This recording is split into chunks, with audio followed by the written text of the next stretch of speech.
Word up, I need the Most High. He the only one that I want in my life. I'ma make a covenant with my eyes. Why should I behold a maid and despise? Surely money lies and surely princes die.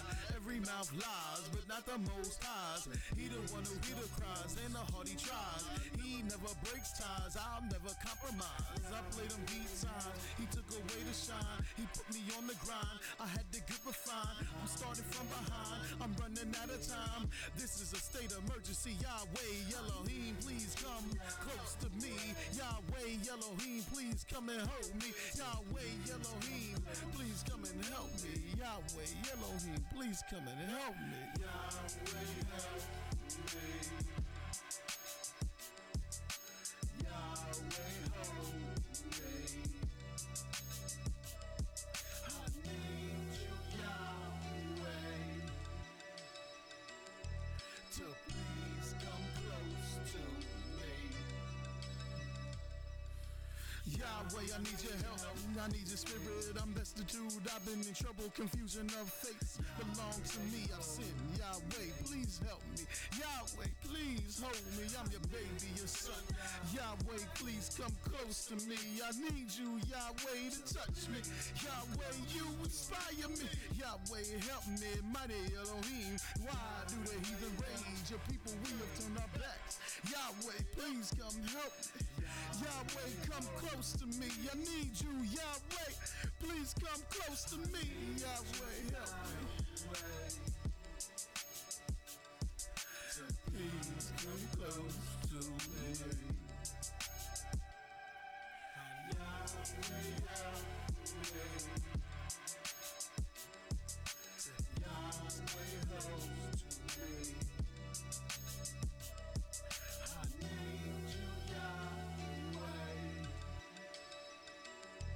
to please come close to me. Yahweh, help me. Yahweh, help me. Yahweh, help me. Yahweh, help me. Yahweh, help me.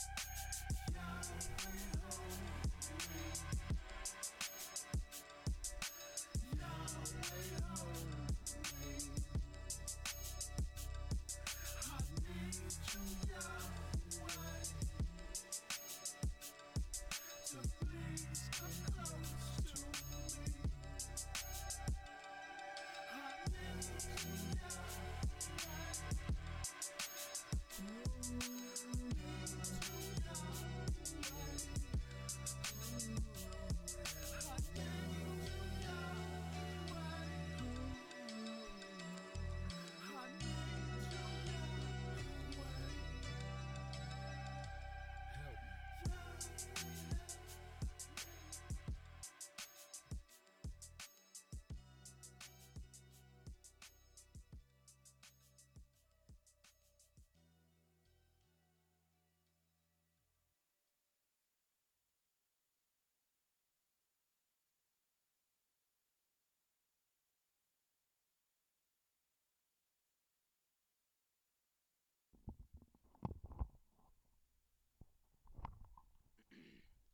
Shalom, shalom.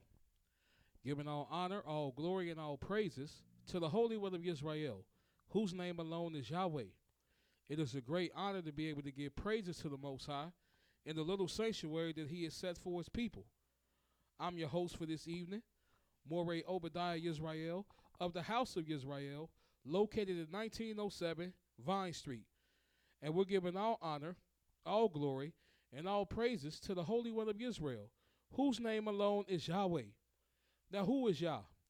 Well, Yahweh is the creator of the heavens, the earth, the sea, and all that in them is. Yahweh is the Savior and the Redeemer of not just Israel, but of the entire world. Yahweh is our lawgiver. Yahweh is our judge, and Yahweh is our king, and he alone will save us. So we give all praises and honor and glory to the mighty Yahweh, the Elohim of Abraham, Isaac, and Jacob. And I just want to say shalom to all of our people that are listening via the internet, whether it be Facebook, Blog Talk, or YouTube. For we know that the only reason why you're tuned in is because of your fear and your love towards the Creator, Yahweh our Elohim. And what we will be discussing this evening is intercession for transgressors. I love the subjects and how they were dealt with by Mowreh IshYAH and Mowreh IshYAH. We're taking the people's question because Yahweh said that his book is lacking nothing. He said to seek out of the book of Yahweh and read, for none of them shall fail and none of them shall want their mate. So the fact that any question can be asked about the Most High, and he has the answer revealed within his book. And if it's meant for us to know as a nation, then Yahweh will surely have it revealed. And it's beautiful to see those words being confirmed in times past, even up to this very day. So it was a great enjoyment to see that. And I will deal with you all's questions in a future lesson because they're very poignant and they're sharpening because iron sharpens iron. But what we will be discussing this evening is making intercession for transgressors, because a lot of our people are under the erroneous impression that the Most High has sent someone to die for their sins, and that's how they stand as immediate for transgressors, or that the Most High has left the world over into the hands of the wicked, and the wicked will one day humble themselves and start treating Yahweh's people right. Well, whatever doctrine that you're following, whatever ideology that you're following, I'm here to say that it's truly an incorrect doctrine. See, a lot of our people will read the book of Isaiah, the 53rd chapter, and they will correlate that with someone dying for our sins. They will correlate that with a man dying for your sins. But if you truly read with wisdom, understanding, and knowledge, the way and knew the ways of the Most High, you would know that that would be far from the Most High. The Most High would never slay the innocent for the sake of the wicked. The Most High would never slay the righteous for the sake of the wicked. That's far from the Most High. Our father Abraham knew that, and one of our forefathers, Moses, they ended up finding this out. And we will go through this, and we will break down what is the controversy that Yahweh has with his people. But before we get into it, let's go to the very scripture that has our people so caught up, that has our people in so much confusion and darkness. Turn with me to the book of Isaiah, the 53rd chapter.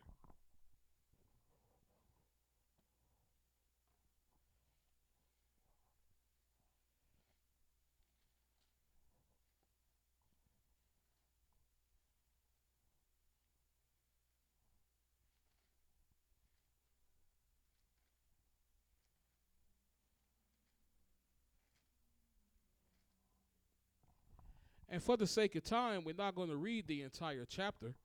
We're going to get right to the meat of the matter.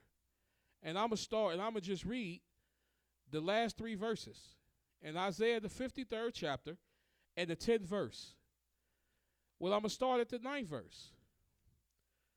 It says that he has made his grave with the wicked and with the rich man in his death, because he have done no violence, neither was any deceit in his mouth, which automatically knocks the Christ of the New Testament out of the box, because there was deceit in his mouth.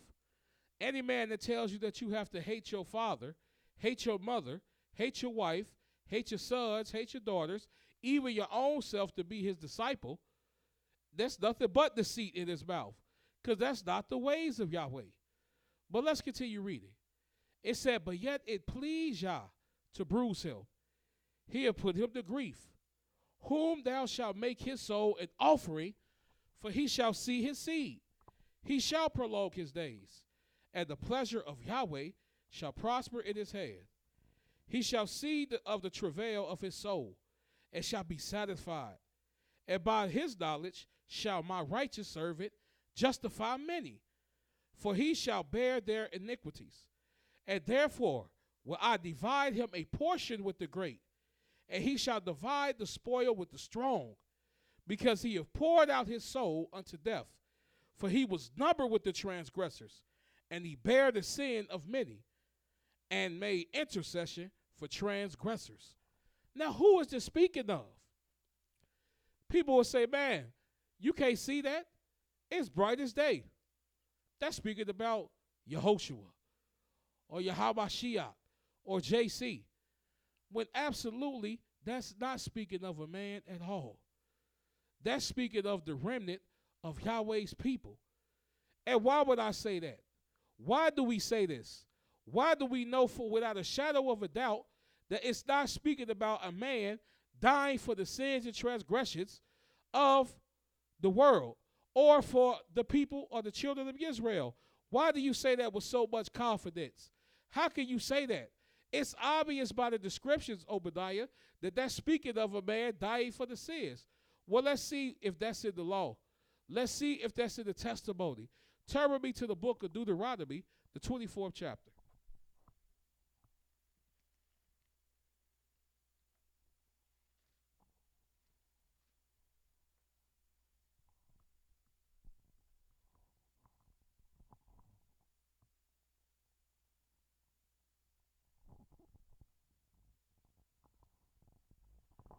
And in the book of Deuteronomy, the 24th chapter, I'm going to read the 16th verse. And it reads, the fathers shall not be put to death for the children, neither shall the children be put to death for the fathers. But every man shall be put to death for his own sin. Now that's the law. That's the law spoken out of the words of the true and living Elohim. But it says, let every matter be established by two or more witnesses. So we see this as a law. Well, let's also see this as a testimony. Turn with me to the book of Ezekiel, the 18th chapter.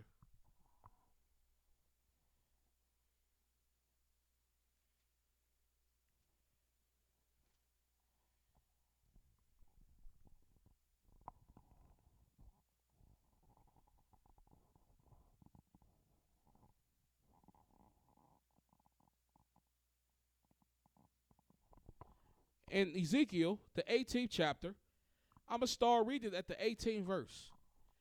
Ezekiel 18:18 reads, as for his father, because he hath cruelly oppressed, and he hath spoiled his brother by violence, and did that which is not good amongst his people, lo, even he shall die in his iniquity. But yet say you, why? Does not the son bear the iniquity of the father?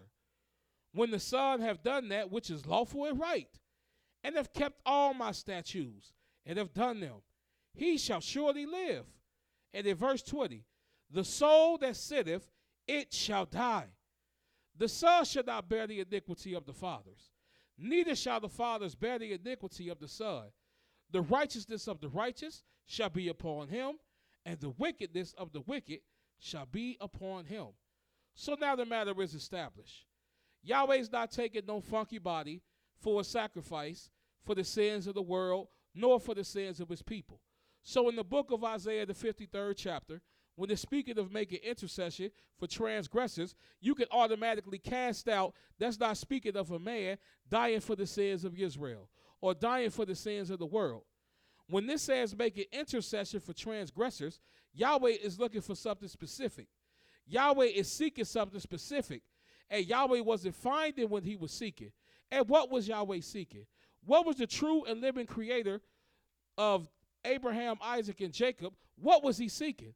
Was he looking for a man to sacrifice himself? Was he looking for a man to die? Was he looking for a man to get slaughtered? Was he looking for a man to raise up and say, here, take this bread, this is my flesh, and drink this wine, this is my blood? Was this what the Most High pleasing and looking for? Well, let's see what Yahweh was looking for. If you turn with me to the book of Ezekiel, the 22nd chapter.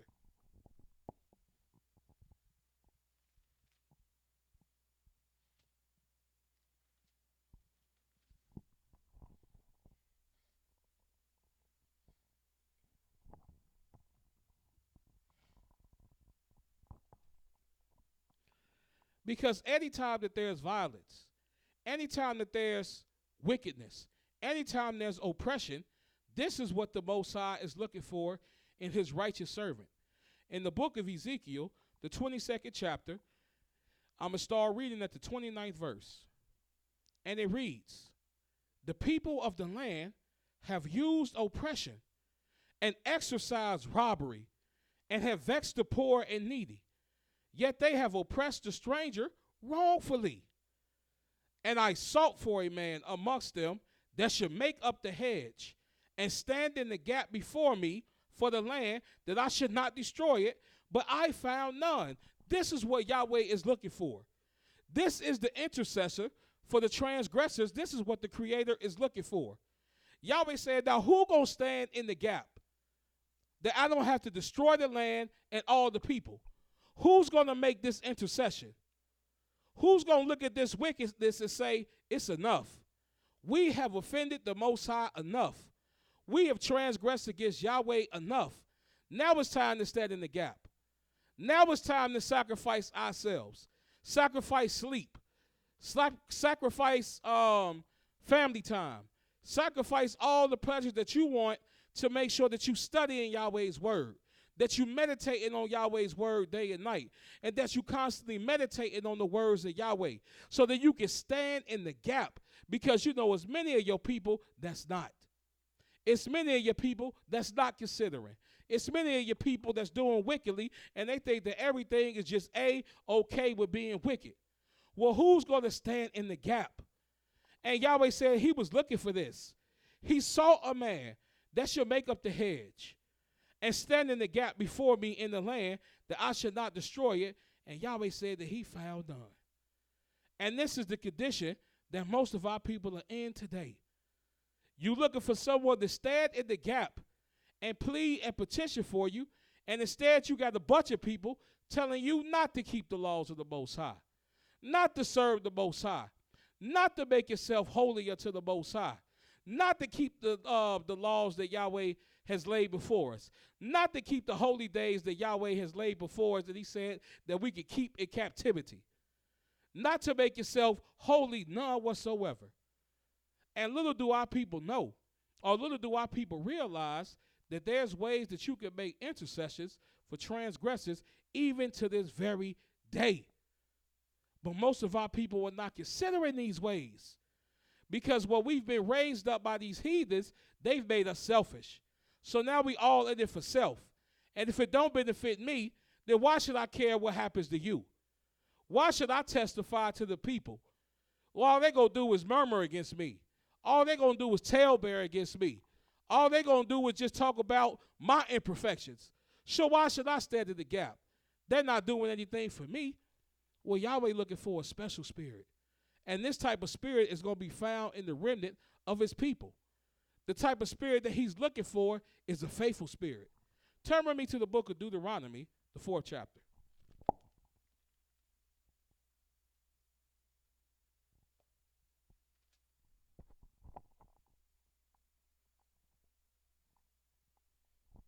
Because you know what a faithful man is going to do? A faithful man will never tell you not to keep the laws of Yahweh.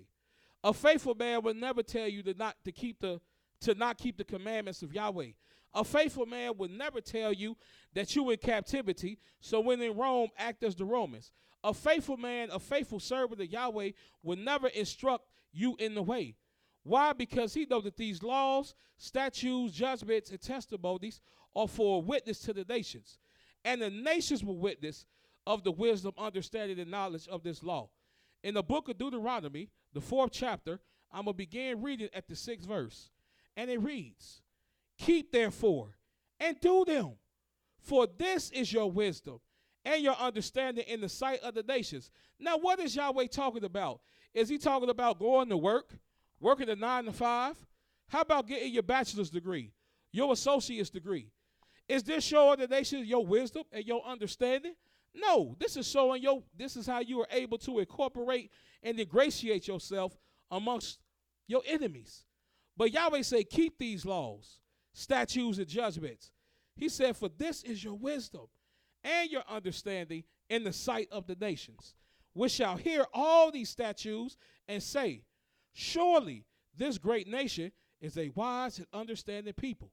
For what nation is there so great, who have Elohim so nigh unto them, as Yahweh Elohim is in all things that we call upon him for?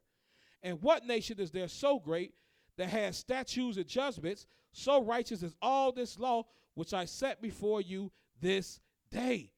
So Yahweh has let you know the nations will proclaim the greatness of Yahweh by how he sees his servants keeping his laws, statutes, and judgments. And they'll say, what wise nation that has an Elohim so nigh unto them? Who has an Elohim so near unto them? Now, how in the world are you sure that Yahweh is near you by saying that you can't keep the laws, that you can't keep the Sabbath day, that you can't pay tithes, that you can't make offerings, that you can't sanctify Yahweh?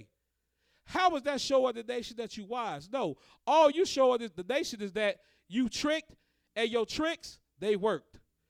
Because now you have convinced me that Yahweh hasn't consecrated me. Now you have shown me that I'm not set apart. Now you have shown me that I'm not holy. You shown me, Babylon, you convinced me. You truly engulfed me in your confusion, and now I'm going to walk just as confused as the nation I'm in the midst of. This is not what Yahweh has ordained. And this is not how you make intercession for transgressors, by telling people to get further away from the Most High. You tell them to get nigh unto the Most High, because not only will you witness to this, but the nations you in the midst of will witness to this. Turn with me to the book of Ezekiel, the 14th chapter.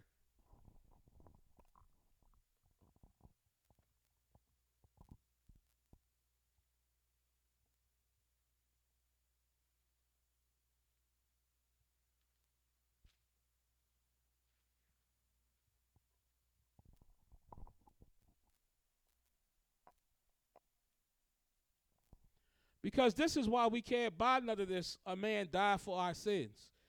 A man died for our transgressions. And you got to accept his death in order to be right with the Most High.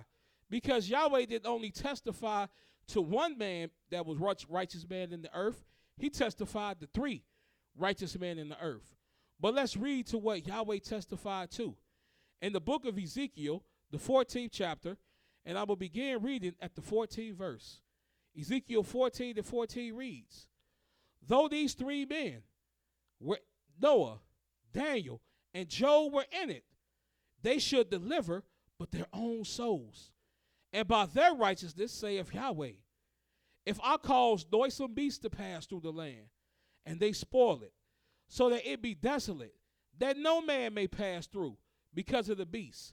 Though these 3 men were in it, as I live, saith Yahweh Elohim, they should neither deliver son nor daughters, but they only shall be delivered, but the land shall be desolate.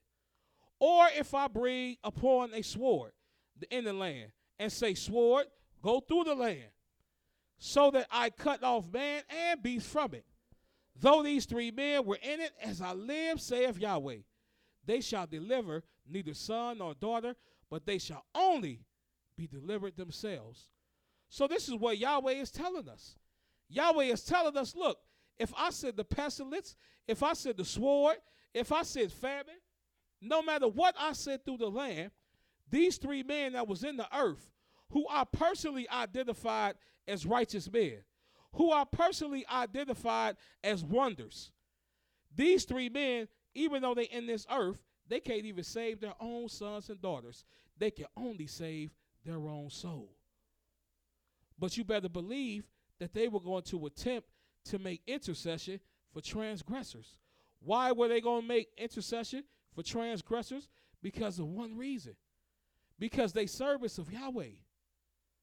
And a servant of Yahweh, that's exactly what you are. A servant of Yahweh. And you would like for everyone of Yahweh's servant to serve Yahweh. But you know that that's not a reality. If you've been reading the laws and testimonies of Yah, you know that that's not a reality. But you still want to stand in the gap because you don't know when Yahweh will wake someone up. When will Yahweh bring someone out of the darkness into the light?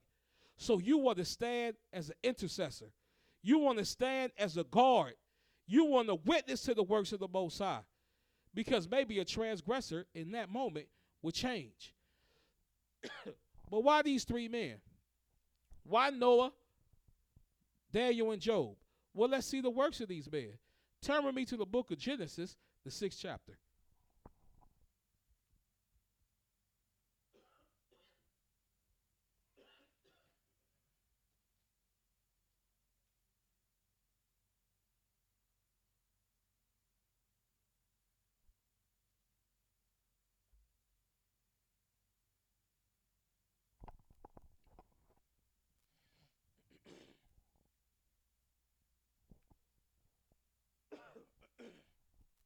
In the book of Genesis, the 6th chapter, and you're going to read about one of Yahweh's righteous servants, and his name was Noah. And we're going to see what Yahweh had to say about this man. In the book of Genesis, the 6th chapter, I'm going to start reading at the 8th verse. And it reads, "But Noah found grace in the eyes of Yahweh. And these are the generations of Noah. Noah was a just man and perfect in his generations. And Noah walked with Elohim. And Noah begat 3 sons, Shem, Ham, and Japhet." So Noah was a just man. He walked with his Elohim.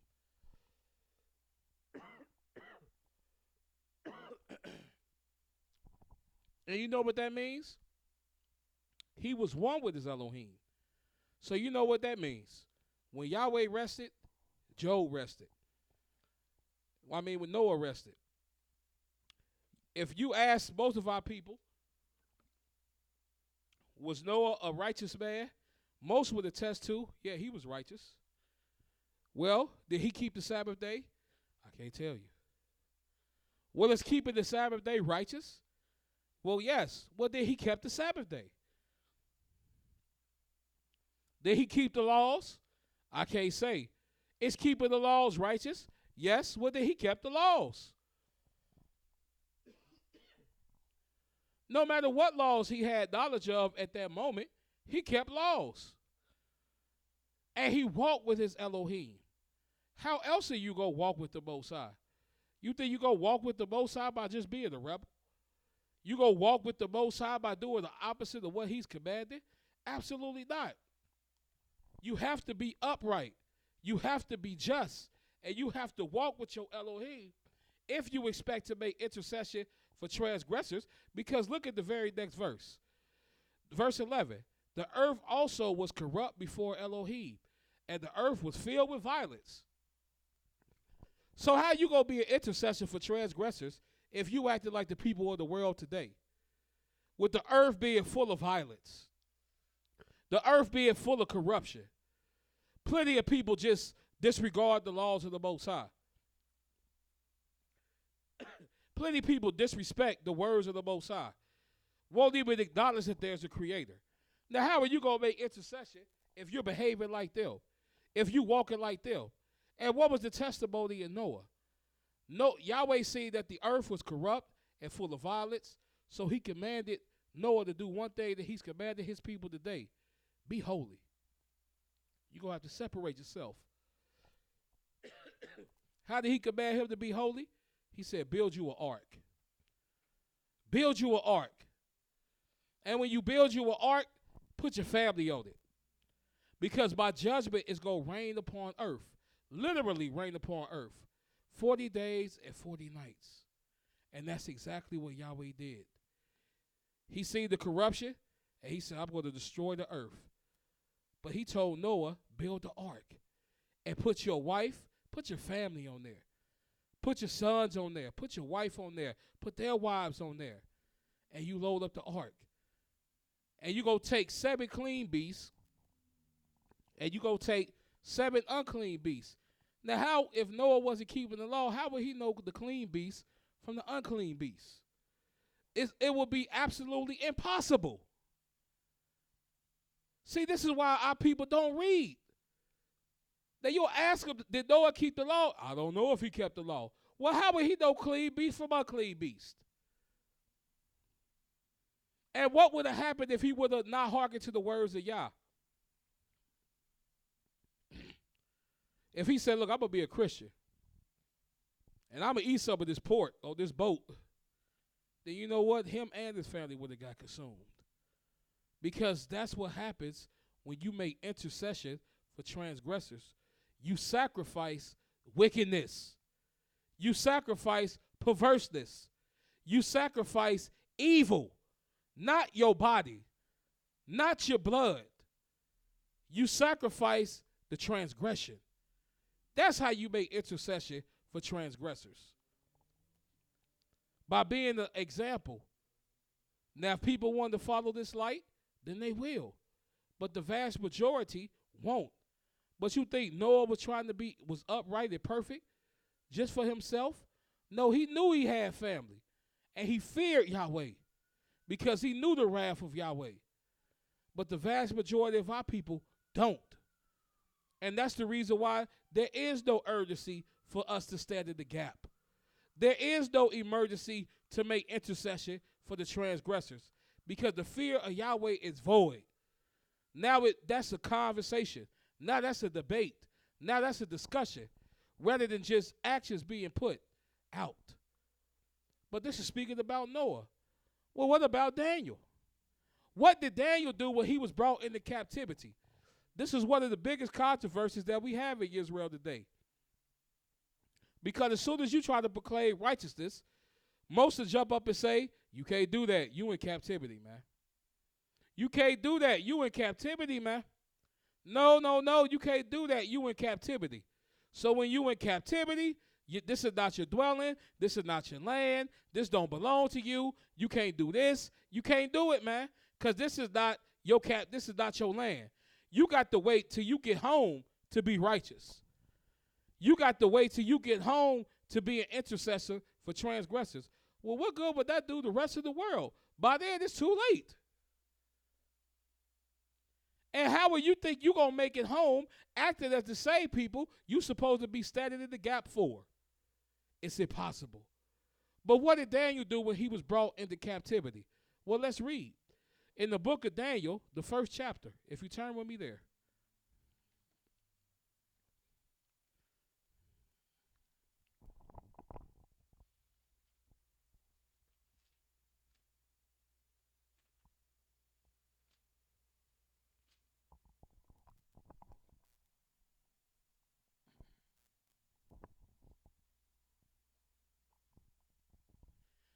In the book of Daniel, the first chapter, I'm going to start reading at the 8th verse.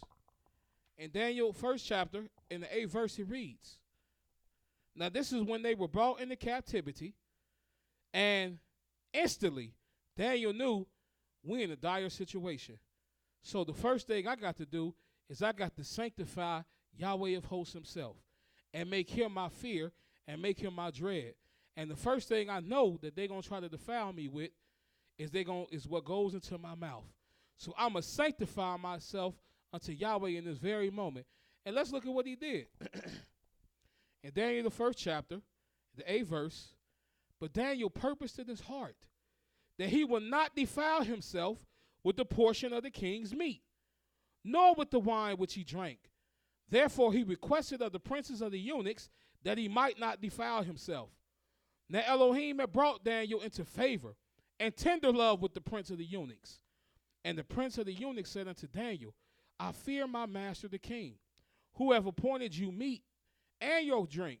For why should he see your faces worse likening than the children which are of your sort? Then shall ye make me to endanger my head. So he was just worried about Daniel. He said, look, I get what you're saying. You consecrating yourself to your Elohim, but I don't want to bring you before the king and you all sunk up and shrunk up and you look all malnourished. Then the king will take my head off because they'll think I'm abusing you. And what did Daniel say? Did Daniel say, well, okay, we'll bring on the meat, bring on the wine, I guess, since we in captivity. We really can't be holy until we get into the land anyway. So just, all right, whatever he preparing, give me a big glass of wine, give me a big plate of chicken. Yeah, get it all, put it all on the plate. What did Daniel purpose? He said, then said Daniel to Melzar, whom the prince of the eunuchs had set over Daniel, Hananiah, Mishael, and Azariah. He said, prove thy service, I beseech you, 10 days, and let them give us pulse to eat and water to drink.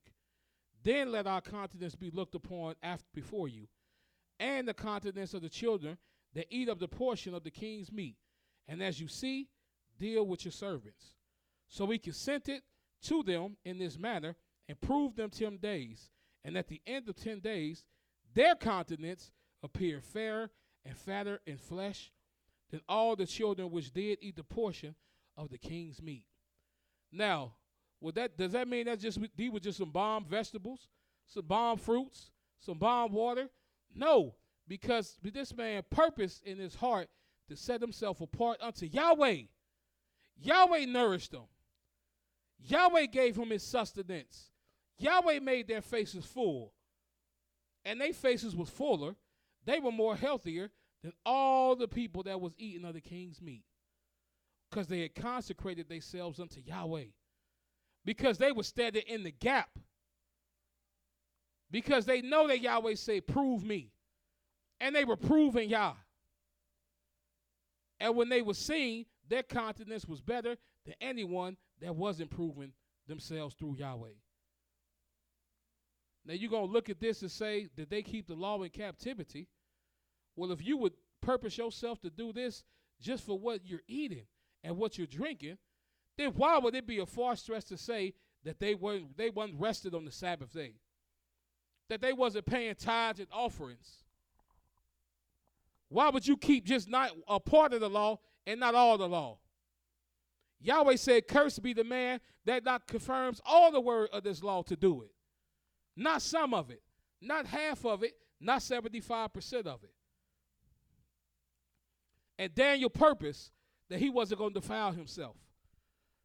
And this wasn't the first time that Daniel had purpose that he wasn't going to defile himself. He wasn't going to defile what was going into his mouth, and he wasn't going to defile himself by what was coming out of his mouth either. Turn with me to the book of Daniel, the 6th chapter.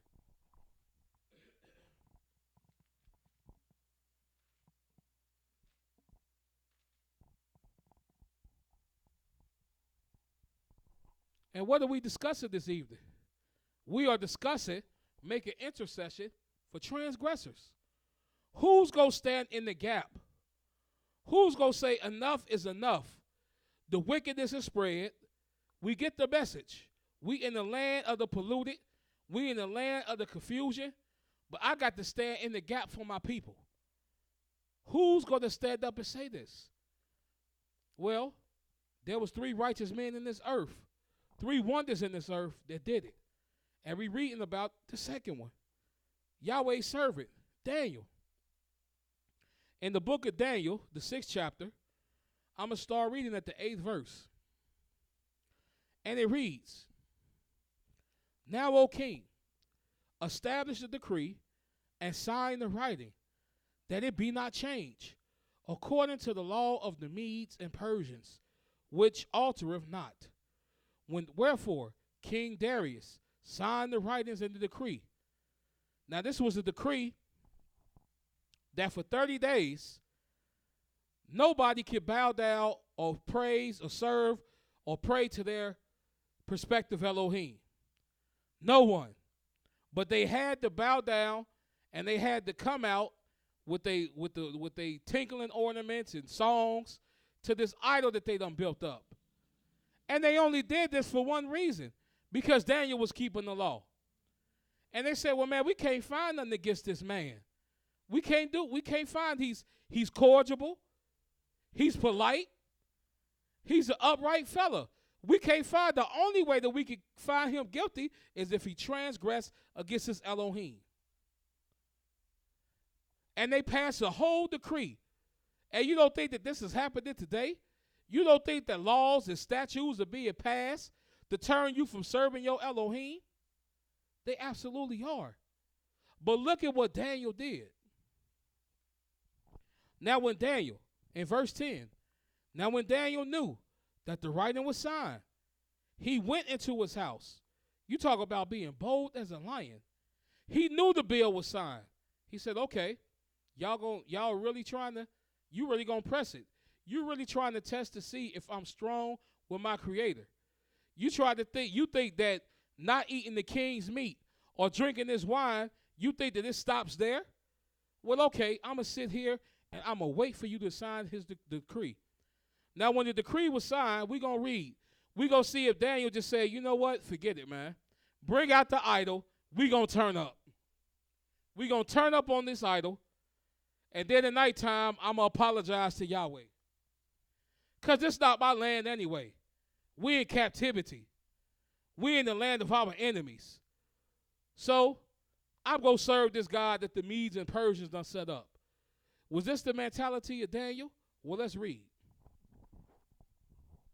It says, now when Daniel knew that the writings were signed, he went into his house, and his windows being opened in his chamber toward Jerusalem, he kneeled upon his knees 3 times a day and prayed and gave thanks before his Elohim as he did aforetime. Oh my goodness. He did this in captivity, in the land of his enemies, dwelling in the dwellings of his enemies, prayed 3 times a day to his Elohim like he been doing. In other words, business as usual. I don't care what decree you sign. Yahweh's my Elohim. And he prayed 3 times a day, and it didn't change no matter what decree got signed. And look at what happened. These 3 men, these men assembled and found Daniel praying and making supplications before his Elohim.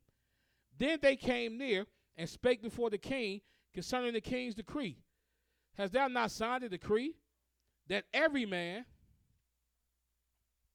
that shall ask a petition of any Elohim or man within 30 days, save of thee, O king, shall be cast into the dens of lions?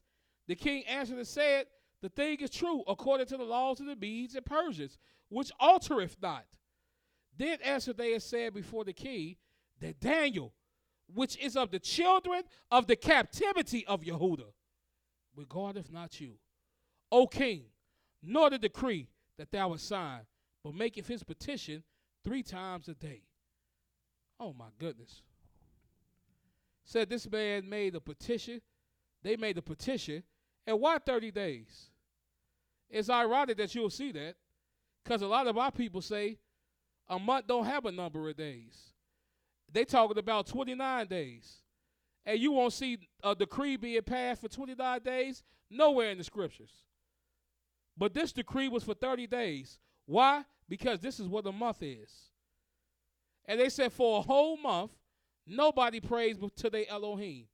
And this man waited till the bill was signed, the petition was signed, and went forth and prayed 3 times a day to Yahweh, just like he had done aforetime. And you know what they did? They went and they snitched. Now you talk about snitches.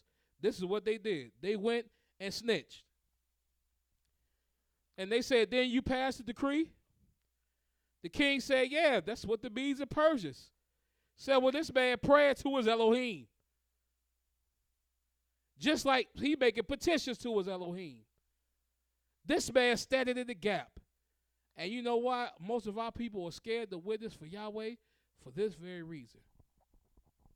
Because they scared that the people of the higher-ups in captivity will hear that you try to stand in the gap for your Elohim. That you trying to make intercession for transgressors. But who you going to make your fear and your dread? Man or Yahweh?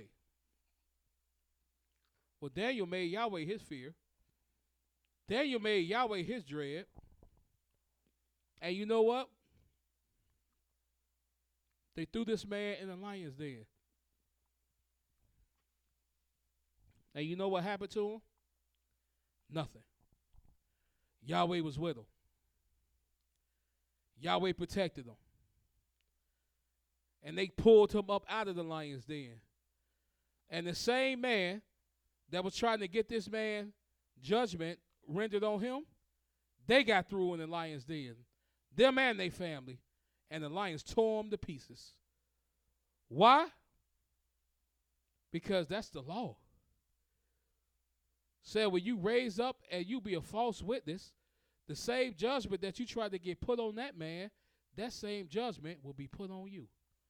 The same way you was trying to get this man ate by the lions for praising his Elohim, now that judgment is on your head. So no, I wouldn't dare try to discourage.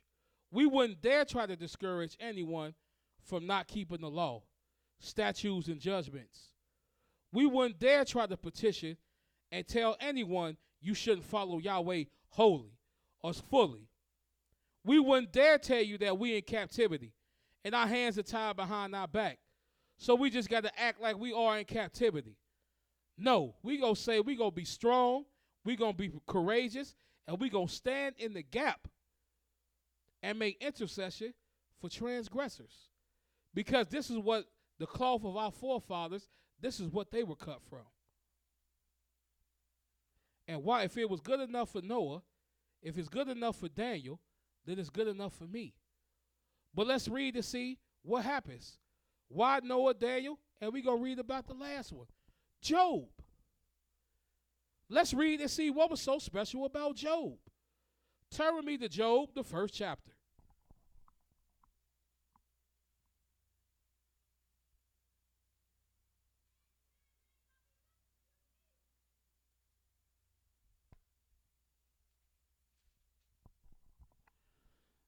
We done read about Noah, who cleaved to his Elohim. We read about Daniel, who cleaved unto his Elohim.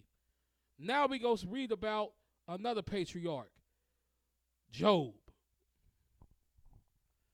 And our people are so confused that they tried to make a nation, they tried to make Job a nation who the Most High said he despised. And some people say, man, Job was an Edomite. Man, you won't find the Edomite doing this type of righteousness. You won't find the Edomite with this type of attributes connected to him. And if you do find them, you show them to me.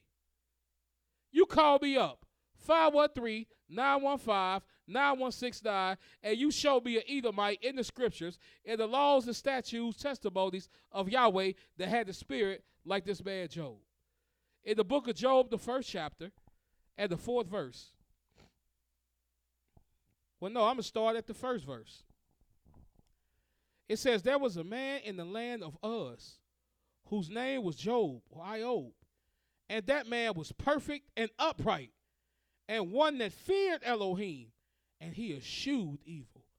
That means he despised evil. That means he was aggrieved when he saw evil. And he says, and there was born unto him 7 sons and 3 daughters. And his substance also was 7,000 sheep and 3,000 camels and 500 yoke of oxen and 500 she-asses and a very great household. So that this man was the greatest of all the men of the east. And his sons went and feasted in their houses, every one his day, and sent to, and called for their 3 sisters to eat and to drink with them. And it was so, when the day of their feasting were gone, about that Job sent and sanctified them, and rose up early in the morning, and offered burnt offerings according to the number of them all. For Job said, it may be that my sons have sinned and cursed Elohim in their hearts. Thus did Job continually. This was the type of spirit that this man possessed. Even though his family was feasting, having a good time, celebrating, he was making an offering to the Most High. Because he's like, you know what? One of my sons may have cursed the Most High in their hearts. Because this is the type of stock that this man was from. And when all this calamity had happened to Job, because a whole lot of things just started happening in an instance, this man's family that he knew was taken away in an instance. His cattle, his substance was taken away in an instance.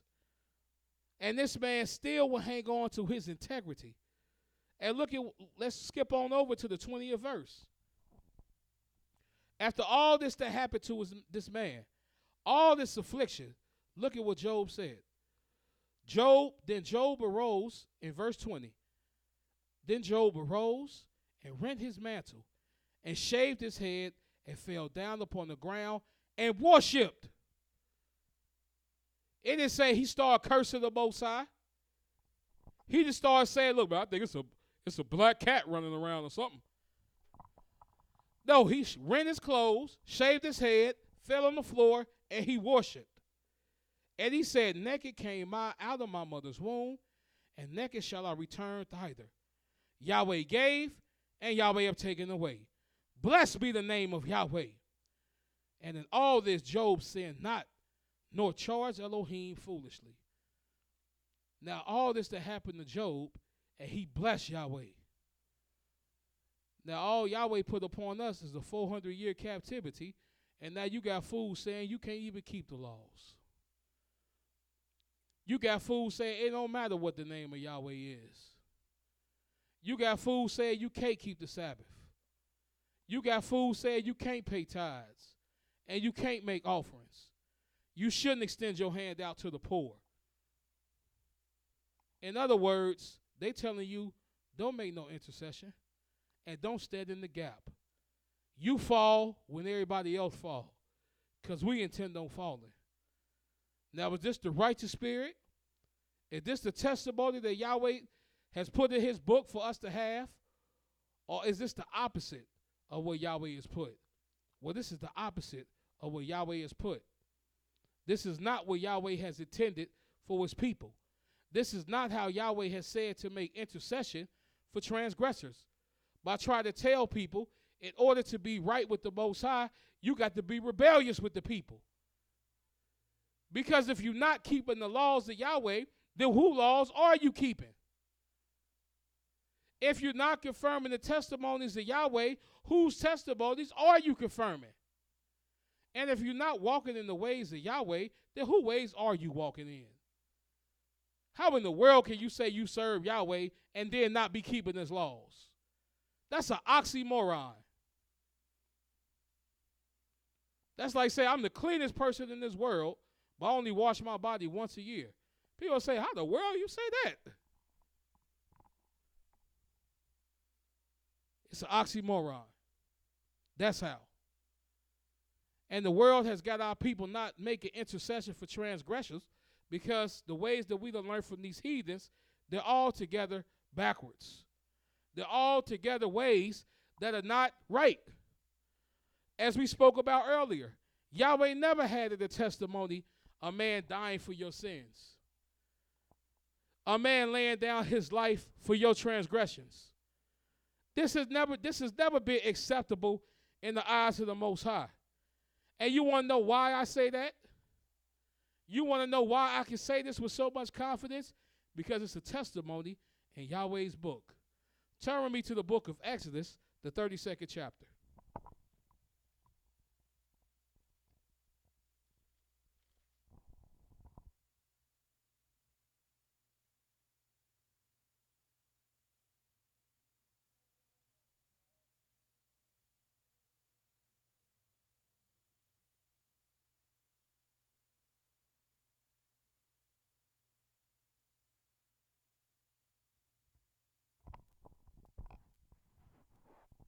In the book of Exodus, the 32nd chapter, I'm going to start reading at the 30th verse. And it reads, And it came to pass on the morrow that Moses said unto the people, You have sinned a great sin, and now will I go up unto Yahweh. Peradventure, I shall make an atonement for your sin. And what atonement was Moses attempting to make? Did he bring a lamb? Did he bring a sheep? What did he bring unto Yahweh? Well, let's continue reading. It says, And Moses returned unto Yah and said, Oh, this people have sinned a great sin, and have made them deities of gold. Yet now, if thou wilt forgive their sin, and if not, blot me, not blot him, not blot her, not take away the nation. He said, if you can forgive their sins, blot me, I pray you, out of thy book which you have written. So Moses tried to do what people give him Christ credit for. And Christ didn't even want to do it. He prayed to Yah, supposedly he prayed to the Most High to remove the cup, crying teardrops the size of blood. He didn't even want the commission. And they celebrating this fool.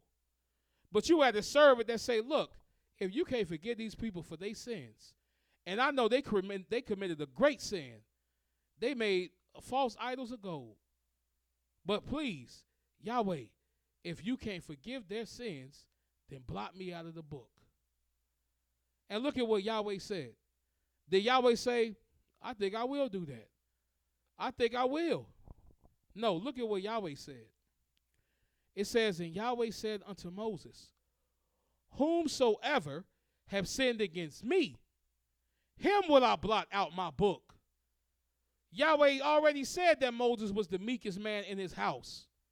Yahweh already said that he didn't visit Moses like he visit any other man. He come and speak to Moses face to face as a man speaking to his friend, not apparently or in dark speeches. Even the special relationship that he had with this man, he will not bend his righteousness for no one. And he said, no, Moses, get out the way. That's not going to take place. Him that transgressed against me, him will I blot out of my book. Now, people are running around talking like Yahweh done changed. As if Yahweh done altered what he has said out of his mouth. And absolutely not. Not at all. Because Yahweh is the Elohim of righteousness. Yahweh is the Elohim of truth. Yahweh is the Elohim of perfection. And Yahweh is the Elohim of Abraham, Isaac, and Jacob. And Yahweh is the Elohim of YIsraEL. And the same righteousness that Yahweh wouldn't take from Moses, he's not going to take in the past or now or in the future. The ones that transgress against Yahweh is the ones getting blotted out of his book. That's how you make intercession for transgressors. It's turning people back to Yahweh and not away from Yahweh. Even in war, even in times of travail, this is how you stand up for Yahweh. Turn with me to the book of 1 Samuel, the 17th chapter.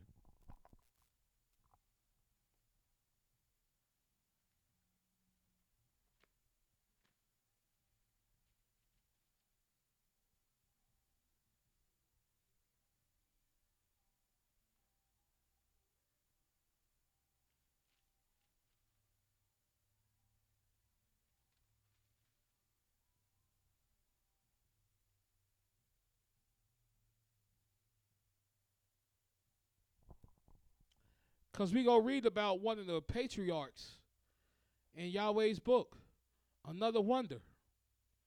And this is speaking about King David. And there was a lot of questions being asked about King David. And now when you hear most of our people talk about King David, it's in a negative tone. Oh, he was a murderer. Oh, he was an adulterer.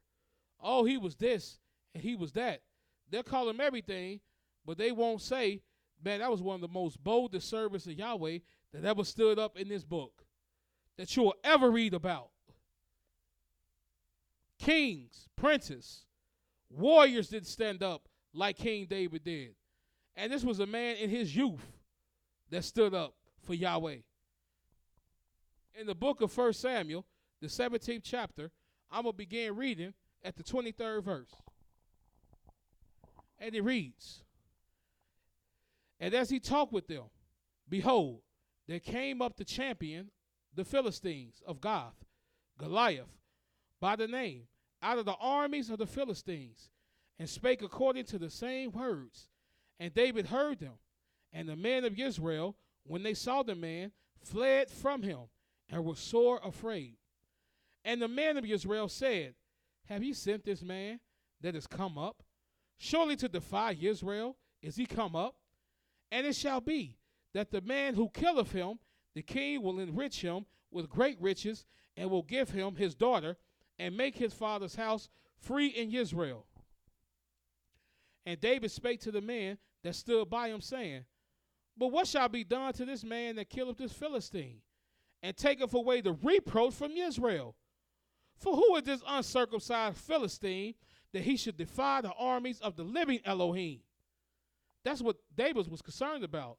He said, man, you talking about all this, about the rewards, but what's going to be the reward for this man that's defying the army of Yahweh, the army of Israel, defying this uncircumcised Philistine in the land, defying Yahweh's people? And look at what David further said.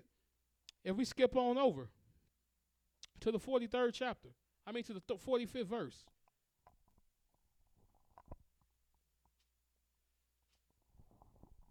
Say, the wicked flee when no man pursueth, but the righteous are as bold as a lion. And you're not going to get more bolder than King David. You don't get a righteous more testimony than King David. Because most of our people, they can't wait to go to war. They can't wait to fight. But they want to fight because they want to glorify and honor themselves. They want to boast themselves. But look at what King David boasted himself in.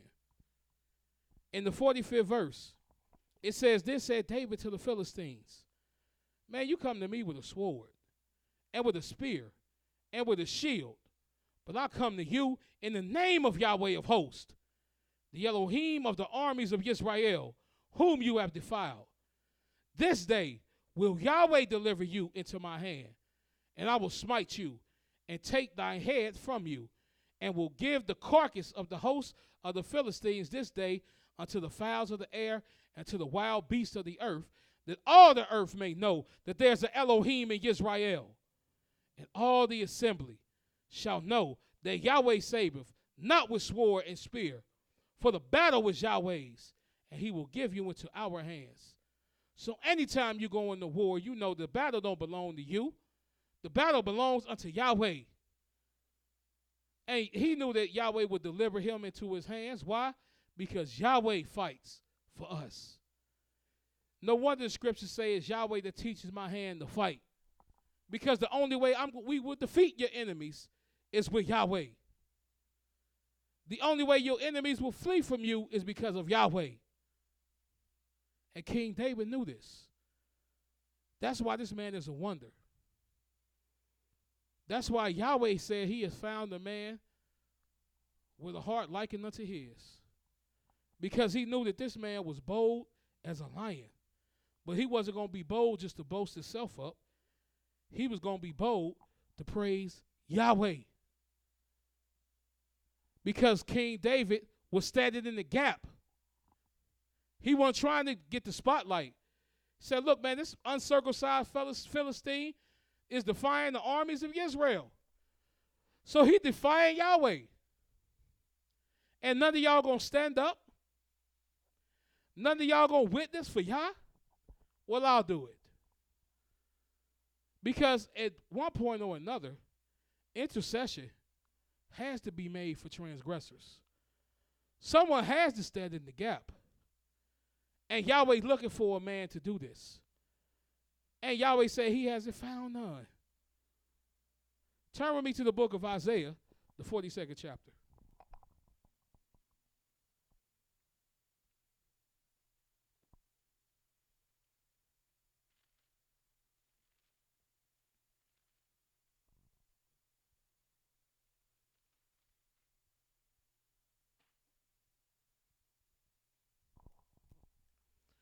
In the book of Isaiah, the 42nd chapter, and we're going to read what pleases Yah. Does Yahweh glorify a lot of violence? Is Yahweh pleased with a bunch of men with locks hanging off of their heads, with swords all on them? What will Yahweh magnify? Will he magnify the warriorism? Or what will Yahweh magnify? In the book of Isaiah, the 42nd chapter, and the 21st verse, it reads that Yahweh is well pleased for his righteousness' sake. He will magnify the law and make it honorable. Well, what better way to stand in the gap and make intercession for transgressors than to magnify the law of Yahweh and make it honorable? Not take it away, not minimize it, not say it's not important, not say it has no relevance, Because Yahweh is pleased for his righteousness' sake, and he will magnify the law and make it honorable. Now, how do you and I, as a servant of Yahweh, magnify the laws of Yahweh and make it honorable? Well, you do it by just simply that. You do it.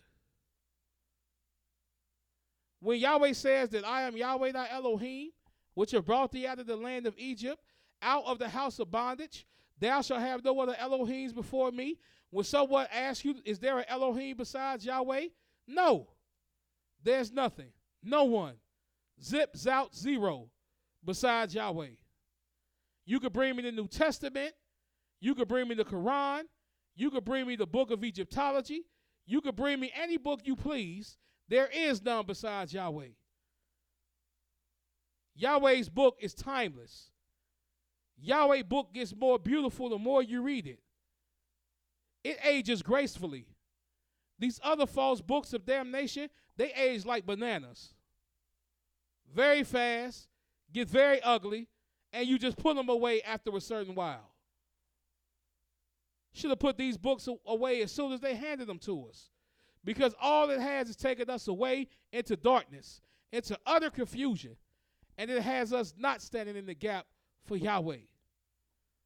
But this is how you magnify the law of Yah and make it honorable. You just simply do the law. And one of the laws that people are ignoring, one of the laws that people are speaking against, is the very law that Yahweh said to remember. Yahweh said to remember the Sabbath day, to keep it holy. 6 days shall you labor and do all your work. But the seventh day is the Sabbath of Yahweh your Elohim. In it thou shalt not do any work, you, nor your son, nor your daughter, nor your manservant, nor your maidservant, nor your cattle, nor the stranger that is within your gates. For in 6 days Yahweh made the heavens, the earth, the sea, and all that in them is, and rested the seventh day. Wherefore Yahweh blessed the Shabbat day and hallowed it. So Yahweh said, look, in 6 days I completed all my work, so I'm giving you 6 days to complete all yours. Do all your pleasures. But the seventh day, that belongs to me, because I enjoyed that rest. I enjoyed it so much, I blessed it, and I sanctified it. And now you got fools rising up saying, no, you can't keep the Sabbath day because you're not in your land. Well, look at what Yahweh has set apart his Shabbat day to do. And we read it every week to start off the Shabbat, to put everybody into the right frame of mind, to let us know that without a vision, the people perish. So we got a vision while we walk through these sanctuary doors. And while we sit in the midst of Yahweh's sanctuary and give praises unto Yahweh and sing unto Yahweh, there's a vision in the book of Isaiah, the 58th chapter.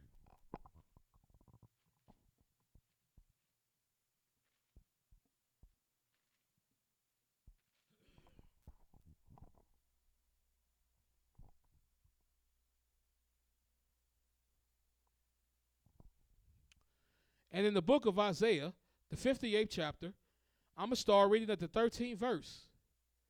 And it reads, if thou turn away thy foot from the Shabbat, from doing thy pleasure on my holy day. He didn't say your holy day. He didn't say take your foot and put it right on your pleasures. He said no. He said take your foot from doing your pleasures on my holy day. And you call the Shabbat a delight, the holy of Yahweh, honorable, and shall honor him, not doing thy own ways, nor finding thine own pleasures, nor speaking thine own words. It says, and then shall you delight yourselves in Yahweh, and I will cause you to ride upon the high places of the earth, and feed you with the heritage of Yaakov your father. For the mouth of Yahweh has spoken it. No wonder most people can't witness for Yahweh, because they're not even delighting in the Sabbath day. And by delighting in the Sabbath day, then you will delight in Yahweh. You ask most Israelites about Yahweh, and all they do is give you a story of gloom, destruction, evil, darkness, curses. Now, how is that going to be an intercession session for transgressors? How you going to stand in the gap? How can someone say, man, I would have served that Elohim? All he do is curse his people. He haven't given them a way out none whatsoever. I can't wait to walk through the doors and praise him. This is outright foolishness. Outright wickedness that's taking place. And this is not a testimony in Yahweh's book where Yahweh will ever say that the Sabbath day has been cut off from Israel. Nowhere in his book. And I defy anyone to show me where Yahweh cut us off from ever keeping the Shabbat day. And I gave my number out once, and I'll give it out again. 513-915-9169. If I don't pick up, it's because I'm teaching. Leave a message, and I'll give you a call right back. You won't find it. Because Yahweh is looking to see who's going to stand in the gap. Who's going to make intercession for transgressors. And the bottom line is not many that will. That's why Yahweh only speaks about a remnant. Because the vast majority will refuse to do it. The vast majority will refuse to hearken to it. Just like the vast majority will always talk about Yahweh. And they'll sing to Yahweh. And they'll act like they rejoice in Yahweh. But then when you say, how do we return to Yahweh? They give you a bunch of their ways. They give you a bunch of their thoughts. They give you a bunch of their meditations. But they will not give you the testimonies of Yahweh. And this is one way Yahweh said to return to him. In the book of Malachi, the 3rd chapter. Yes, we go keep beating y'all over the head with this. Yes, we go keep coming at y'all with this. And yes, you can't do nothing about it. Because this is the word of Yahweh. And you can't show a testimony of Yahweh to combat the words of Yahweh. This is how Yahweh said to return.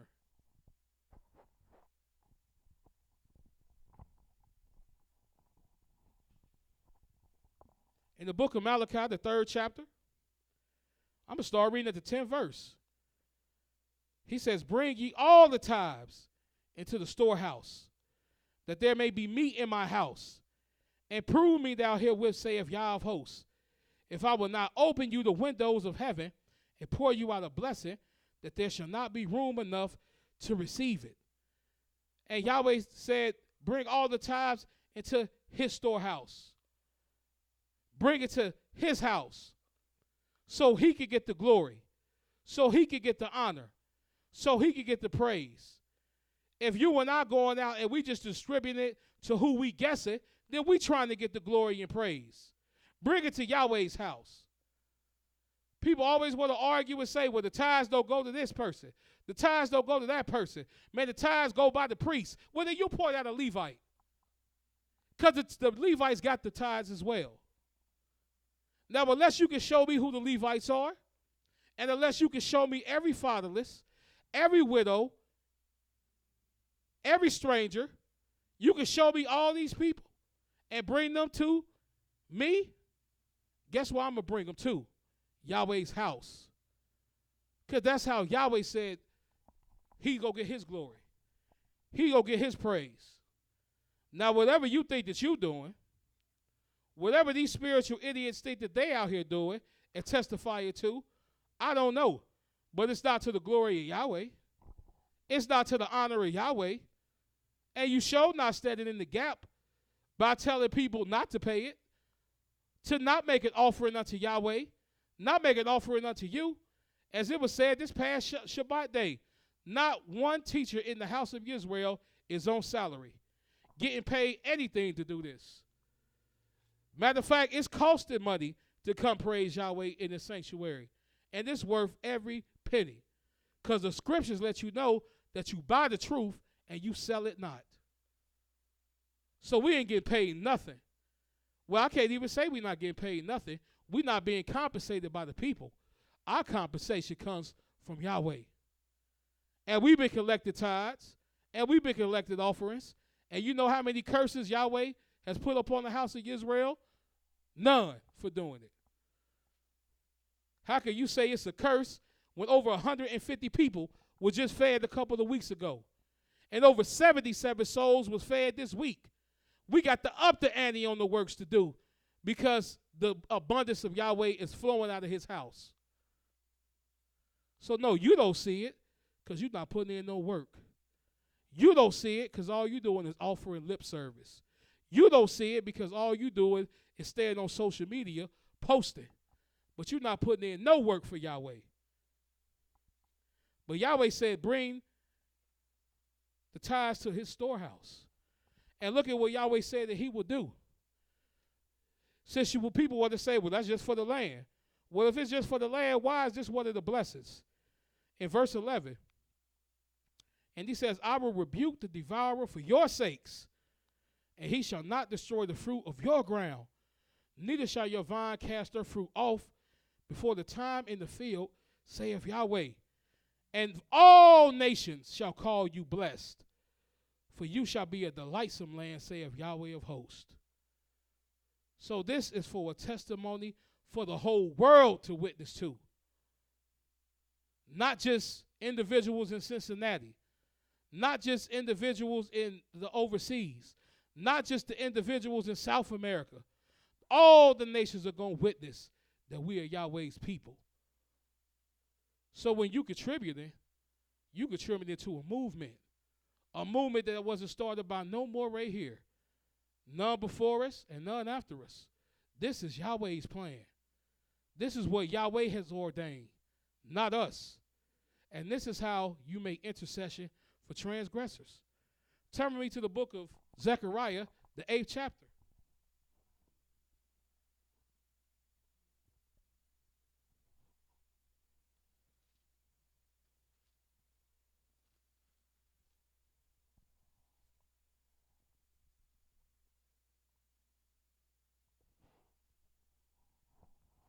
Because only those that's keeping the law are going to be a light. Only those that's confirming the testimonies of Yahweh are going to be a light. Only those that are witnessing to Yahweh will be a light. And it's going to be such a light that all these nations that have robbed us of our spoil, that have robbed us of our story, that have attempted to cut us off, that have been an enemy unto us, Yahweh going to make the light shine so bright. This is what the nations are going to witness to. In the book of Zechariah, the 8th chapter, and the 23rd verse, it reads, Thus saith Yahweh of hosts, in those days it shall come to pass that 10 men shall take hold out of all languages of the nations, and even shall take hold of the skirt of him that is a Yehudahite, and say, We will go with you, for we have heard that Elohim is with you. Because this is how you make intercession for transgressors. This is how you stand in the gap. You keep the laws of Yahweh. You stay the course. It don't matter where you are. Yahweh said, if you're on the outskirts of the earth, I will come and fetch you. Now you think the Most High coming to fetch a bunch of rebels? Soon as you get on the outskirts, you say, well, we're not even on earth. So the laws of Yahweh don't apply. No. The laws of Yahweh applies everywhere. Because Yahweh is the creator of the heavens, the earth, the sea, and all that in them is. All that in them is.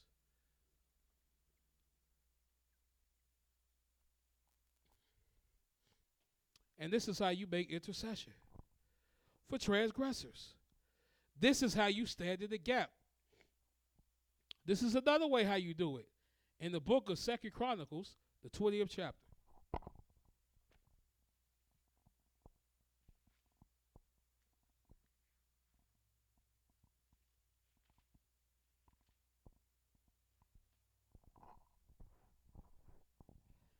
Now ask all your pastors, ask your preachers, ask your imams, ask your sheikhs, your so-called reverends, some of your so-called Morehs, or some of these people that you listed to. Ask them what are happening when they're doing these things. In the book of 2 Chronicles, the 20th chapter, and the 20th verse. And it reads, And they rose up early in the morning and went forth. And they rose up early in the morning and went forth into the wilderness of Tekoa. And as they went forth, Jehoshaphat stood and said, Hear me, O Yehudah, and ye inhabitants of Jerusalem. Believe in Yahweh your Elohim, so shall you be established, and believe in his prophets, so shall you prosper. Well, believe in Yahweh, you'll be established. Well, how are you believing in Yahweh, and you don't believe that Yahweh's people are going to be redeemed from captivity? How do you believe in Yahweh, but you don't believe in putting in no work for Yahweh?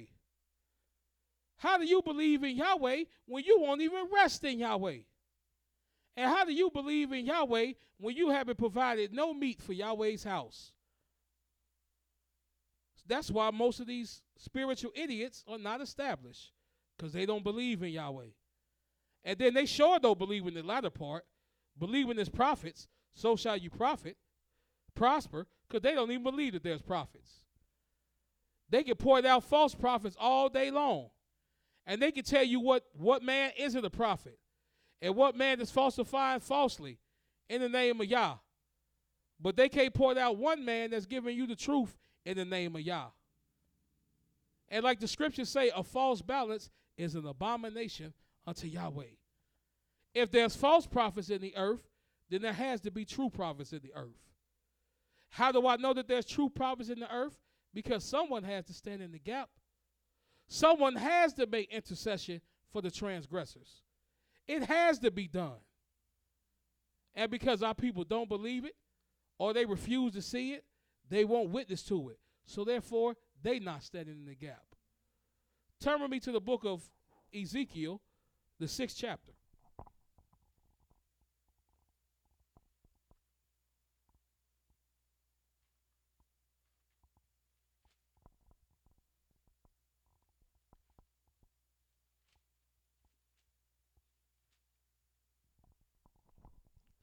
In the book of Ezekiel, the 6th chapter, I'm going to start reading at the very first verse. And it reads, And the word of Yahweh came unto me, saying, Son of man, set your face towards the mountains of Israel, and prophesy against them, and say, Ye mountains of Israel, hear the word of Yahweh Elohim. Thus saith Yahweh Elohim to the mountains, and to the hills, to the rivers, and to the valleys, Behold, even I will bring a sword upon you, and I will destroy your high places, and your altars shall be desolate, and your images shall be broken, and I will cast down your slain men before your idols, and I will lay the dead carcasses of the children of Israel before their idols, and I will scatter your bones round about your altars, and in all your dwelling places the cities shall be laid waste, and the high places shall be desolate, that your altars may be laid waste and made desolate, and your idols may be broken and cease, and your images may be cut down, and your works may be abolished. And the slain shall fall in the midst of you, and you shall know that I am Yahweh. Now you see why we got to stand in the gap. Because there's altars of these false idols all over the place, all in our dwelling places. And the slain of Yahweh is going to be many. And Yahweh said he going to take the carcasses of these slain men and set them before the altars of their idols. Now, how many times are we going to have to stand up here and proclaim that Yahweh is the only Elohim? Every single day. Every single day. 7 days a week, some work of Yahweh is being done. Even when we on a rest day, we stand up here proclaiming that Yahweh is the only one. Because intercession has to be made. This is our commission. This is what Yahweh has ordained us to do. To stand in the gap. To warn the people of the impending danger. Yahweh's sword is on his way. Turn from your idleness. Turn from your wickedness. Turn from your transgression and return unto Yahweh. Be a witness for Yah. And stop standing for the shedding of the blood of your people. Turn with me to the book of Exodus. Well, turn with me to the book of Psalm 17.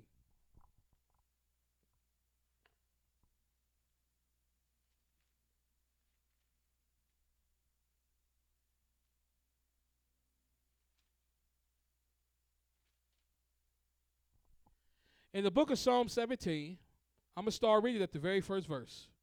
And it reads, Hear the right, O Yahweh, attend unto my cry, and give ear unto my prayer that goeth not out of fine lips. Let my sentence come forth from thy presence, and let thy eyes behold the things that are equal. Thou hast proved my heart. You have visited me in the night, and you have tried me, and shall find nothing. I am purposed that my mouth shall not transgress. Concerning the works of men, by the word of thy lips, I have kept me from paths of the destroyer. Hold up my goings in thy paths, that my footsteps slip not. I have called upon you, for you will hear me, O Elohim. Incline thy ear unto me, and hear my speech. Show thy marvelous loving kindness. Oh, that thou save by the right hand of them which put their trust in you from that rises up against them. Yeah, proclaim the goodness of Yahweh, the salvation of Yahweh, that Yahweh saves. Oh, we talk about we in the darkness. We just curse. As if all Yahweh going to do is destroy. No, Yahweh going to destroy the wicked. So what you said is you, Plato, remaining wicked?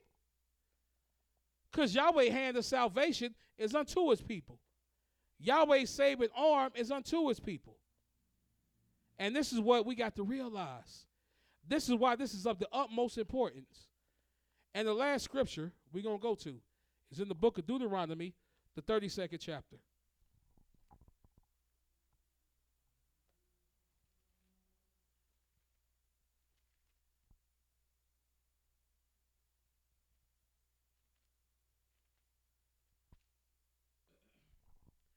In the book of Deuteronomy, the 32nd chapter, I'm going to begin reading at the 39th verse. And this is the premise of the whole lesson. This is so we can put everything in its proper perspective. In the book of Deuteronomy, the 32nd chapter, I'm going to begin reading at the 39th verse. And it reads, See now that I, even I, and this is Yahweh speaking, I am he, and there is no Elohim with me. I kill, and I make alive. I wound, and I heal. And neither is there any that can deliver out of my hand. For I lift up my hand to heaven, and say, I live forever.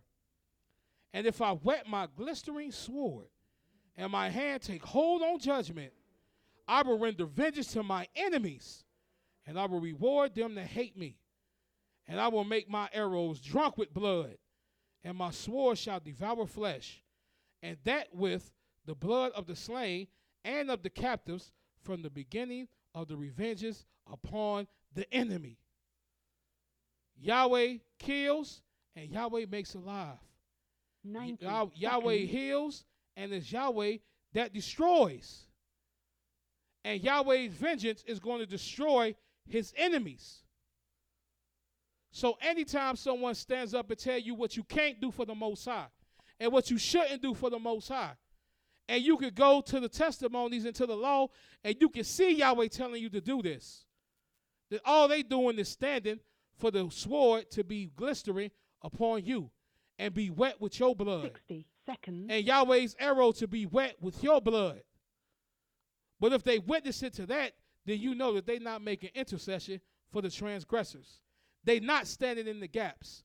They're not trying to witness to the true and living Elohim to let you know that his wrath is rapidly approaching.